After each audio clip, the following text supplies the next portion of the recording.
창세기 6장 5절에서 13절 같이 읽으시겠습니다. 여호와께서 사람의 죄악이 세상에 가득함과 그의 마음으로 생각하는 모든 계획이 항상 악할 뿐임을 보시고 땅 위에 사람 지으셨음을 한탄하사 마음에 근심하시고 이르시되 내가 창조한 사람을 내가 지면에서 썰어버리되 사람으로부터 가축과 기는 것과 공중의 새까지 그러하리니 이는 내가 그것들을 지었음을 한탄함이니라 하시니라. 그러나 노아는 여호와께 은혜를 입었더라. 이것이 노아의 족보니라. 노아는 의인이요 당대의 완전한 자라. 그는 하나님과 동행하였으며 세 아들을 낳았으니 셈과 함과 야벳이라. 그때의 온 땅이 하나님 앞에 부패하여 포악함이 땅에 가득한지라. 하나님이 보신즉 땅이 부패하였으니 이는 땅에서 모든 혈육 있는 자의 행위가 부패함이었더라. 하나님이 노아에게 이르시되 모든 혈육 있는 자의 포악함이 땅에 가득함으로 그 끝날이 내 앞에 이르렀으니 내가 그들을 땅과 함께 멸하리라. 아멘. 오늘 주어진 말씀을 가지고 방주를 만들어라 이런 제목으로 말씀을 나누겠습니다. 잠시 기도하겠습니다. 하나님 고맙습니다. 우리에게 8월 마지막 주일을 허락하시고 오늘도 거룩한 주님 앞에 나와 찬양하며 기도하며 은혜를 나누며 이제는 하나님의 말씀을 나눕니다. 주님 이곳에 오셔서 우리 가운데 친히 계셔 주시기를 원합니다. 각 사람을 만나 주시기를 원합니다. 말씀을 통해서 하나님의 은혜의 보좌 앞에 나아가는 귀한 시간 되도록 도와주시고 주님을 인격적으로 만나는 복된 시간이 되도록 도와주시옵소서. 성령이시여 말씀 앞에 우리 모두가 다 같이 큰 은혜 받을 수 있도록 도와주시옵소서. 예수님의 이름으로 기도하옵나이다. 아멘. 엄청난 태풍이 온다고 겁을 잔뜩 집어먹고 집에 화분도 다 치우고 얼마 전에 바람이 좀 세게 불어서 화분을 그 계단 위에 올려놨더니 다 깨졌거든요. 그래서 이번에는 분명히 다 쓰러질 거다 이래서 화분을 다 옮기고 또 붙잡아 놓고 준비를 아주 단단히 했는데 태풍의 세력이 조금 약해져서 그냥 무난하게 지나가게 되니까 한편으로는 조금 아쉬웠어요. 태풍이 지나가면서 노아 할아버지를 생각했어요. 여러분 인류 역사상 최초로 몰아닥치는 엄청난 태풍. 하늘에는 모든 물이 다 쏟아져 부어진 이 태풍이죠. 이 엄청난 홍수를 떠올리면서 노아 할아버지의 그 믿음을 좀 다시 한 번 더 한 주간 내내 좀 생각하는 그런 시간을 가졌습니다. 어떤 일을 다시 시작을 한다는 것은 엄청난 결단이 필요합니다. 저는 개인적으로 이제 학교를 이제 다니면서 다 사람들 그렇죠. 직장에 취직하려고 열심히 공부하잖아요. 그래서 이렇게 저는 진로가 잘 사실은 열렸어요. 이렇게 어떤 기업에 취직하기로 되어 있고 또 거기에 장학금도 받고 그렇게 이제 되어 있었는데 하나님이 저를 부르셔서 내 인생의 직업을 바꾸라는 거예요. 목회자로 저를 부르셨을 때 정말 제가 하려던 계획을 내려놓고 새롭게 뭔가를 시작한다는 것이 엄청난 부담이었어요. 한 2년 이상 제가 방황을 했습니다. 거절하고 안 됩니다, 못합니다 이러면서 결코 쉽지 않더라고요. 그러니까 어떤 일을 하기 전인데도 지금 직업을 갖고 있기 전인데도 이걸 바꾸라는 것이 어려운 거예요. 우리 교회 성도들 가운데서는 한 20년 이상 어떤 한 직장에 있다가 그 직업을 내려놓고 새로 시작한 분이 계세요. 여러분 뭔가를 새로 시작하려면 하던 것을 다 내려놔야 됩니다. 그리고 새로운 일을 위한 준비가 필요하죠. 엄청난 준비가 필요합니다. 오늘 이 성경에 보면 하나님께서 새 일을 시작하십니다. 뭔가를 새롭게 시작하시는 주님의 모습을 보게 됩니다. 사실 그동안 하나님은 힘들었지만 계속 오랫동안 참고 기다리셨어요. 천지를 창조하시고 난 다음에 인류가 얼마나 급속도로 부패하고 타락했는지. 그래서 하나님께서 오늘 본문에 드디어 결단을 내리십니다. 그동안에 아벨의 제사가 있었고 하나님의 자비하심이 있었기 때문에 죄인들을 향한 하나님의 심판은 계속 연기되었어요. 하나님은 오래 참으시는 분이셨습니다. 근데 하나님 이제 더 이상 참지 아니하시고 결단을 내리신 거예요. 새롭게 뭔가를 하기로 새로운 시작을 위해서 심판을 선언하고 계십니다. 그것이 오늘 우리가 읽었던 말씀이죠. 창세기 6장 5절 7절에 보니까 여호와께서 사람의 죄악이 세상에 가득함과 그의 마음으로 생각하는 모든 계획이 항상 악할 뿐임을 보시고 했어요. 제가 새벽 때 말씀을 잠시 나눈 적이 있는데요. 제가 최근에 계속 은혜 받는 구절이 모든 사람이 죄를 범하였으며 하나님의 영광에 이르지 못하더니 그걸 깨달아요. 만나는 사람마다 그 안에 악이 있어요. 내 안에도 악이 있어요. 모든 사람이 죄인입니다. 사람 살다가 우리가 사람에게 실망하잖아요. 상처를 사람들로부터 받잖아요. 여러분 꼭 기억하셔야 돼요. 성경에 제일 큰 전제가 모든 사람이 죄를 범하였어요. 모든 사람이 다 악합니다. 모든 사람이 다 자기중심적입니다. 그래서 상처받을 때 여러분 아멘 이렇게 하셔야 돼요. 하나님 말씀이 옳습니다. 아멘. 그렇게 은혜가 됩니다. 여러분 오늘 성경에 보니까 뭐라고 하나님께서 말씀하시기를 사람들이 그가 생각하는 모든 계획이 항상 악하다. 그죠? 항상 자기중심적이고 악하다. 이걸 보신 거예요. 그래서 6절에 보니까 땅 위에 사람 지으셨음을 한탄하사 마음에 근심하시고 이르시되 내가 창조한 사람을 내가 지면에서 썰어버리되 사람으로부터 가축과 기는 것과 공중의 새까지 그러하리니 이는 내가 그것들을 지었음을 한탄함이니라 하셨어요. 이 7절 말씀을 읽으면 하나님 마음에 아픔이 느껴집니다. 내가 창조한 사람, 하나님이 창조하신 사람. 여러분 인간은 하나님의 창조의 면류관입니다. 온 땅을 지으시고 인류를 만드시고 난 다음에 하나님께서 가장 기뻐하셨어요. 하나님의 하나님 되심을 가장 영광스럽게 드러내는 존재가 인간입니다. 인간을 지으신 최고의 목적이 하나님을 영화롭게 하고 그를 영원토록 즐거워하는 것이었습니다. 그런데 하나님께서 지금까지 그 인류가 하나님을 영화롭게 하는 대신에 끝없이 대적하고 악하고 부패하고 타락하고 이렇게 엉망이 되었을 때 하나님 계속 참고 기다리셨습니다. 네, 점점 사람들은 하나님을 더 멀리하고 부도덕하게 되고 폭력으로 가득한 무법천지 세상으로 만들어가고 있었어요. 셋의 후손들마저 경건한 믿음의 사람들마저도 똑같이 육체의 욕망을 따라서 먹고 마시고 시집가고 장가가는 육체로 전락하고 말았어요. 그냥 고기 덩어리로 전락하고 말았다는 거예요. 이 성경 표현이. 인간의 존엄성의 성을 찾아볼 수가 없고 그냥 짐승들과 똑같이 고기 덩어리 인생으로 전락하고 말았다. 인간이 육체가 되었다. 그렇게 표현을 하고 있어요.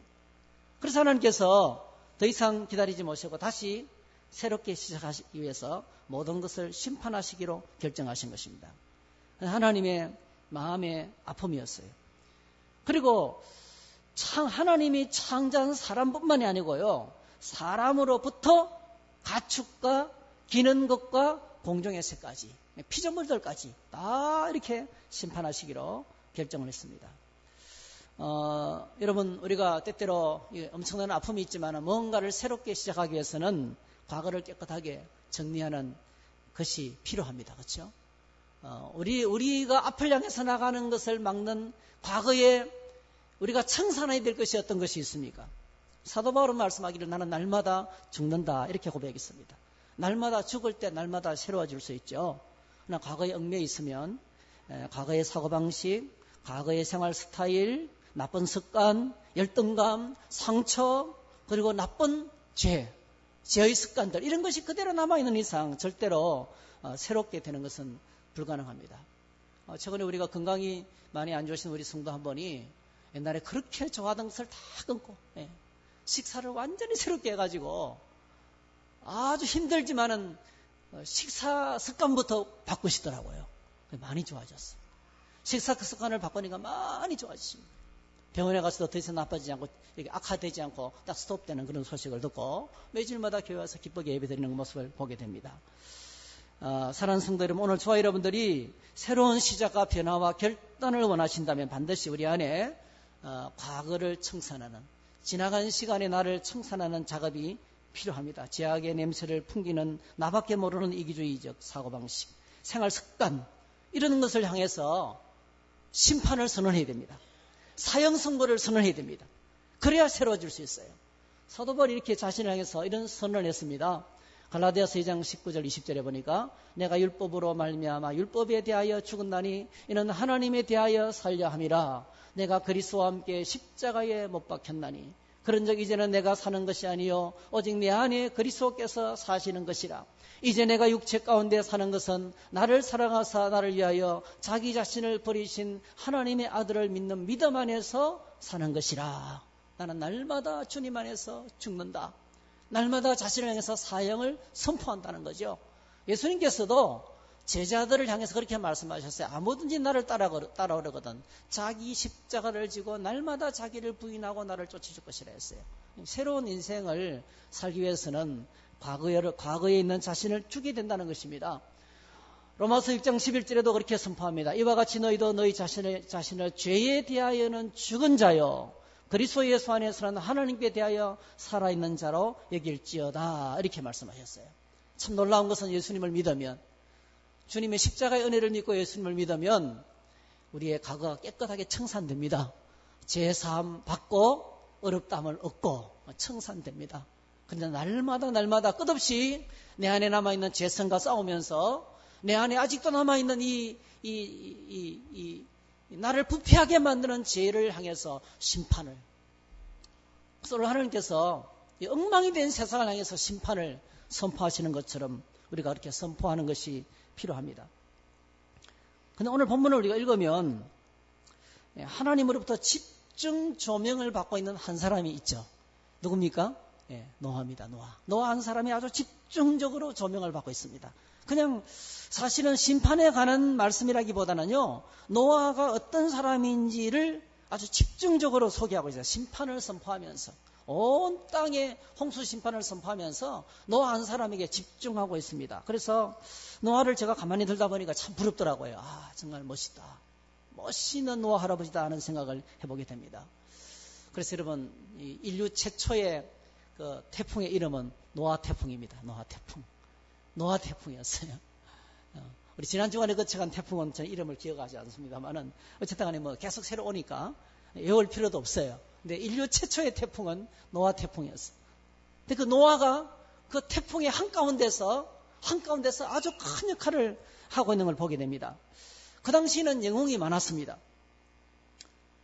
그들은 정말 세상을 요란스럽게 만드는 영웅이었어요. 그래서 앞부분에 우리가 읽었던 성경 앞부분에 보게 되면 그 당시에 네피림이 있었다. 영웅들. 그 당시 사람들을 호령하고 명성을 날리는, 자, 소개하기를 4절에 보니까 고대에 명성 있는 사람들이었더라. 명성 있는 사람들이 수많은 사람이 있었지만은 하나님 앞에서 하나님이 기뻐하시는 사람은 딱 한 사람인 거예요. 딱 한 사람. 하나님이 기뻐하시는 딱 한 사람 노아를 오늘 지명을 하고 있는 것입니다. 그래서 오늘 노아를 본문을 자세히 보게 되면 이 홍수 심판에 관한 기록이보다는 노아를 소개하고 있어요. 여러분, 하나님의 무서운 그 심판의 메시지를, 물로 세상을 심판한다는 메시지를 노아만 들었을까요? 아니면 다른 사람도 들었을까요? 어떻게 생각하세요? 성경 본문을 앞뒤로 문맥을 보면 그 땅의 모든 사람이 충분히 들었어요. 계속 하나님께서 홍수 심판의 메시지를 말했습니다. 특별히 이제 그 앞뒤 전후 우리가 앞에 창세기 5장에 보면은 믿음의 사람들이 쫙 나오는데요. 그 중에서 아주 독특한 사람이 있어요. 여러분, 에녹이라는 사람이 나옵니다. 에녹이라는 사람은 300년 동안 하나님과 동행하다가 죽음을 보지 않고 성천했습니다. 그렇죠? 에녹. 바로 성천했습니다. 근데 에녹이 하나님과 동행하게 된 결정적인 계기가 있어요. 에녹이 65세 때 아들을 낳으면서 그때부터 하나님과 동행하는 거예요. 근데 이건 무슨 뜻이냐면 에녹이 65세 때 아들을 낳으면서 하나님께서 거기 오셔서 메시지를 전달했습니다. 계시하셨습니다. 그 계시가 바로 뭐냐면 네가 낳은 아들이 죽는 날에 내가 세상을 심판한다는 뜻이에요. 그 아들의 이름이 모두셀라죠. 모두셀라. 히브리어로 메투세라흐입니다. 메투세라흐. 히브리어로.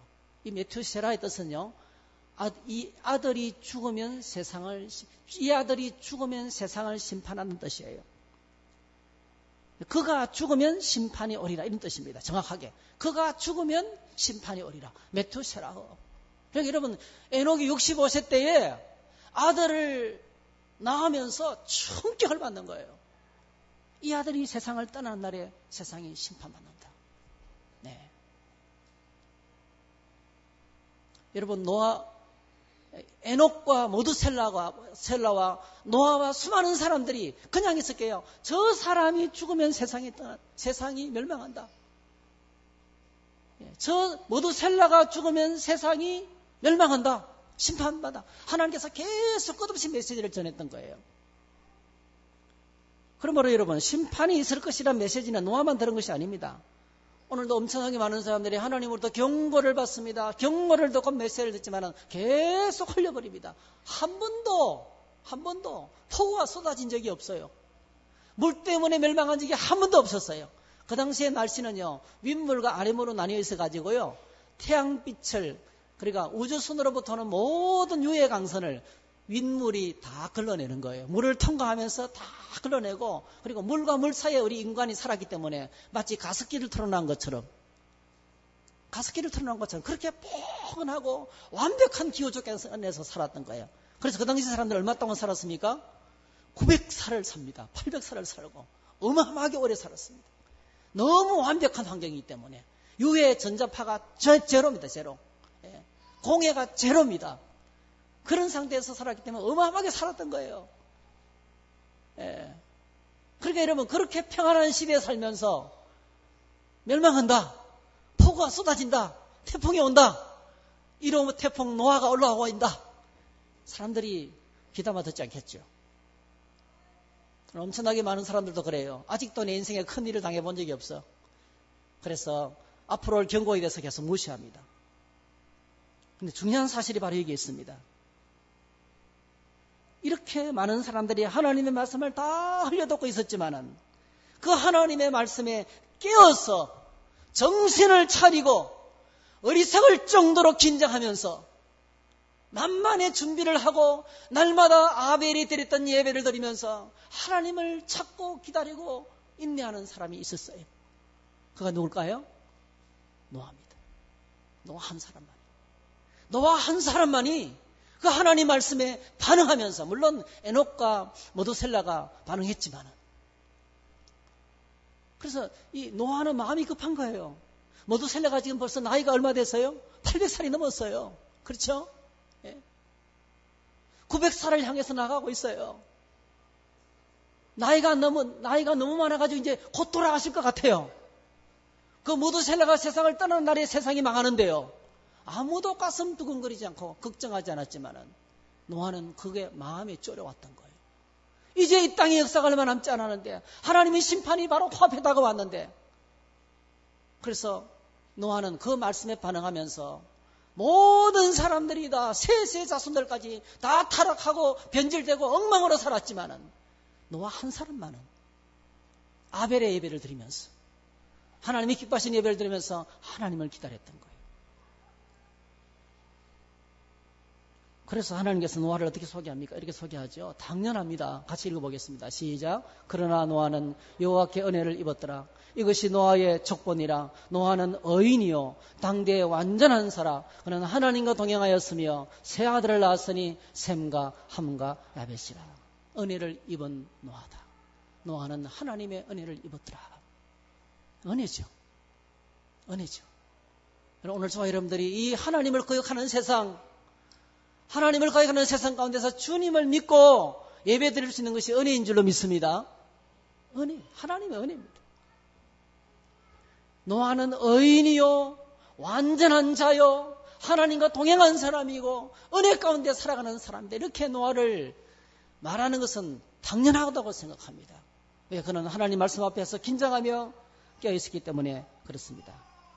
여기에 그러나라는 단어가 참 중요하죠. 그러나 세상 전체가 하나님을 반역해서 떠났지만은, 그러나 노아는 하나님의 심판이 다가오는 것을 초시계의 소리를 들으면서, 그 째깍째깍 초시계 소리를 들으면서 이 말씀이 바로 이루어지는데, 하나님 말씀 절대로 실패하지 않고 이루어지는데 모두셀레가 나이가 지금 900살을 넘어가면서 800살, 900살이 다가오면서 이제 마지막 심판이 눈앞에 보이는데 노아만이 그 말씀에 반응하면서 기다리고 있었던 것을 보게 됩니다. 사랑하는 성도 여러분, 오늘 저와 여러분들이 노아가 되시기를 축복합니다.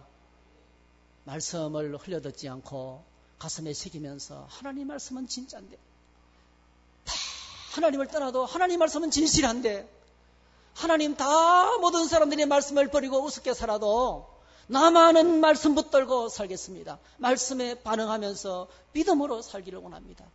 참된 예배를 드리기를 원합니다. 영어로 예배하고 진리로 예배하는 사람이 되기를 원합니다. 그렇게 말씀 붙들고 살면 오늘 우리가 다 노아가 될 줄 믿습니다. 이것이 하나님께서 우리를 부르신 목적입니다. 노아를 선택하신 목적이고 오늘 우리를 세우신 하나님의 귀한 목적인 것입니다. 이 자리에 나와서 하나님을 예배케 하시는 목적이 바로 이것입니다. 끝까지 믿음을 붙들고 살아서 하나님의 사람으로 남는 거예요. 이사야서 43장에 이렇게 말씀합니다. 야곱아, 너를 창조하신 여호와께서 지금 말씀하시느니라. 이스라엘아, 너를 지으신 이가 말씀하시느니라. 너는 두려워하지 말라. 내가 너를 구속하였고 내가 너를 지명하여 불렀나니 너는 내 것이라. 우리에게 이런 목표와 목적의식을 갖고 믿음의 자리로, 예배 자리로 부르셨다는 것입니다. 하나님께서 노아에게 어떤 명령을 하셨어요? 하나님께서 노아에게 내린 명령은 참 간단합니다. 그러나 너무 어렵습니다. 이 14절부터 16절 사이의 내용을 한마디로 하면 방주를 만들라는 거죠. 방주를 만들라는 겁니다. 거대한 방주를 만들라는 것입니다. 15절에 보니까 방주의 규격을 말하고 있는데요. 길이는 300규빗, 300규빗. 한 규빗은 한 45cm에서 50cm. 한 팔꿈치 거리니까 이게 한 규빗이에요. 50cm로 계산하면 제일 편합니다. 그러니까 여러분 이 하나님께서 설계해 주신 이 배의 크기가 얼마인지 금방 알 수 있어요. 길이는 약 150m, 150m. 그리고 넓이는 50규빗, 25m. 높이는 어떻습니까? 30규빗, 15m. 3층 건물이에요. 3층. 그러니까 여러분 제가 옛날에 그 유체역학을 하면서 이런 실험실에 들어가서 이제 요 모델로 했는데 이 모델이요 풍랑을 만났을 때 가장 배가 뒤집어지지 않고 최고의 복원력, 배의 복원력의 맥시멈이 이 사이즈래요. 이 사이즈. 이 사이즈가 LST선. 옛날에 월남전 때 시체를 운반했던 그 LST라는 그 함정이 있어요. 그거 똑같습니다. 똑같은 사이즈예요. 상당히 큰 배예요. 근데 여러분, 하나님이 주문하신 그 배의 구조가 어떤 겁니까? 이렇게 3층짜리를 짓는데요. 재료는 나무로 만들고 사이사이는 역청을 발라서 물이 새지 않도록 하고, 그리고 3층짜리를 만들 때 층마다 뭐죠? 층마다 칸막이를 다 두라는 거죠. 왜 그러냐면은 층마다 칸막이를 안 만들면 배가 기우뚱할 때 안에 있는 짐승들이 한쪽에 몰려서 압사하거든요. 그러니까 이 화물이 분산돼서 어떤 파도에도 쓰러지지 않도록 칸막이를 다 만들라는 거죠. 하나님 정말 참 자상하십니다. 그리고 창문이 없습니다. 창문. 맨 꼭대기에 공기구멍 하나만 딱 내놓은 거예요. 이렇게 하나님께서 만들라고. 거기는 문을 닫고 딱 들어가면 끝나는 거예요. 이 배의 구조를 이제 들여다보면서 저희들이 몇 가지를 좀 하나님께 교훈을 받을 수 있어요. 첫 번째로는 밖을 볼 수 있는 창문이 없었습니다. 배에 한번 들어가면 바깥과 토송되는 것은 맨 꼭대기에 공기구멍 하나밖에 없는 거예요. 맨 꼭대기에. 창문이 없는 배였습니다. 여러분, 이 배 안에서 밖을 내다보지 못하고 1년 동안 홍수 심판이 끝날 때까지 배에서 살아야 된다. 그것도 뭐죠? 온 짐승들이 가득한 그 짐승 냄새 똥을 누를 거 아니에요. 그 짐승들과 함께 1년 동안 캄캄한 곳에서 전기불이 있었을까요? 요즘 뭐 LED 등이 있어가지고 저전력으로도 얼마나 이렇게 밝게 비치는지, 태양광만 받아도 충분히 하룻밤에 비칠 수 있는 빛이 나오더라고요. 그 당시에는 뭐 전혀 없는 곳이니까요. 이곳에서 그 먼지 냄새, 그 불결한 곳에서 1년 동안 같이 산다. 아마 제가 생각할 때는 차라리 홍수에서 죽으면 죽었지, 그 답답한 곳에서 내가 답답해서 못 살아. 그럴지도 몰라요. 근데 여러분, 이렇게 창문을 없앤 이유가 있습니다. 창문을 만약에 열어놓는다면 1년 내내 홍수, 문을 열면 떠다니는 시체와 망망한 물밖에 안 보이는 거예요.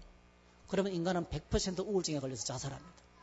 그 두려움에 갇혀서, 그 공포 속에 갇혀서 스스로 죽는 거예요. 심리학적으로 견딜 수가 없대요. 그 아무것도 없는 세상에 물밖에 없는, 그리고 시체만 둥둥 떠다니는 그 비참하고 무서운 그 상황들을 하나님께서 다 가려주신 거예요. 참 많은 생각이 됩니다, 여러분. 참 많은 생각이 됩니다. 여러분, 오늘 저와 여러분들이 이렇게 생각합니다. 여기저기 창문들이 많아야 되지. 그래서 우리는 우리가 들다볼 수 있는 창문들을 많이 갖기를 원합니다. 여러분, 우리가 이 시대는 지금요, 정보의 홍수예요. 아무리 홀로 살아도 온 세상을 다 들여다볼 수 있어요. 세상이 어떻게 돌아가는지 금방 압니다. 여러분, 이 모든 것을 다 차단했어요. 다 차단해버렸어요. 참 놀라운 것은요, 이 방주가 예수 그리스도를 상징하잖아요. 방주가 우리를 구원하시는 구원자이신 예수님을 상징하거든요. 여러분, 답답한 것처럼 보이고 미칠 것만 같아도요, 한 가지 사실은 분명해요. 방주 안이 제일 안전합니다. 평안과 기쁨이 있는 것은 거기밖에 없습니다. 바깥은 온통 죽음이 가득한 곳이었어요. 그래서 우리가 생각하기를, 이 바깥을 뛰쳐나가서 새로운 세계로 나가면 신천지가 내게 다가올 거야. 이 믿음의 세계를 박차고 나가서 세상 구경을 좀 해야 돼. 그래야 눈도 넓어지고 세계도 넓어지고 새로운 인생이 내게 다가올 거야. 이런 유혹이 우리 안에 얼마나 강한지 몰라요. 그런데 꼭 기억하시기 바랍니다. 오늘 믿는 신자들에게 가장 안전한 것은 예수 그리스도 아닙니다. 믿음의 세계 아닙니다. 어떨 때는 신앙생활이 답답하고 매주일마다 교회 가고 매일 말씀 묵상하고 매일같이 반복되는 수많은 일들 속에서 다람쥐 쳇바퀴 도는 것처럼 답답하게 느껴질 때가 있어요. 믿음의 원동력을 잃어버리고 기쁨을 잃어버리면 이게 쳇바퀴 돌아가는 것처럼 답답하게 그지없는 거예요. 뛰쳐나가고 싶고 창문을 만들고 싶고 바깥으로 나가고 싶어요. 네, 여러분 꼭 기억하시기 바랍니다. 창문이 없는 이 방주의 배가 하나님의 은혜입니다. 하나님의 은혜입니다. 그리스도 안에 있는 것이 가장 확실한 하나님의 은혜인 것입니다. 그래서 예수 그리스도 안에 거하는 것이 답답한 것처럼 보여도 세상에서는 가장 안전한 곳이 바로 이곳이라는 사실을 우리가 기억을 했으면 좋겠습니다. 오늘 저희들이 진짜 살 수 있고 생명을 누릴 수 있고 하나님 은혜 가운데 행복할 수 있는 것은 방주 안입니다. 냄새 나는 것처럼 보이고 짐승들 소리 때문에 시끄럽기 짝이 없고 엉망인 것처럼 보인다 할지라도요, 이 속에서 하나님 주시는 진정한 기쁨과 행복이 있다는 걸 기억하시기 바랍니다. 두 번째로는 배를 움직이는 동력이 전혀 없었어요. 방주에는 배를 움직일 수 있는 동력이 엔진이 없습니다. 여러분, 프로펠러가 없습니다.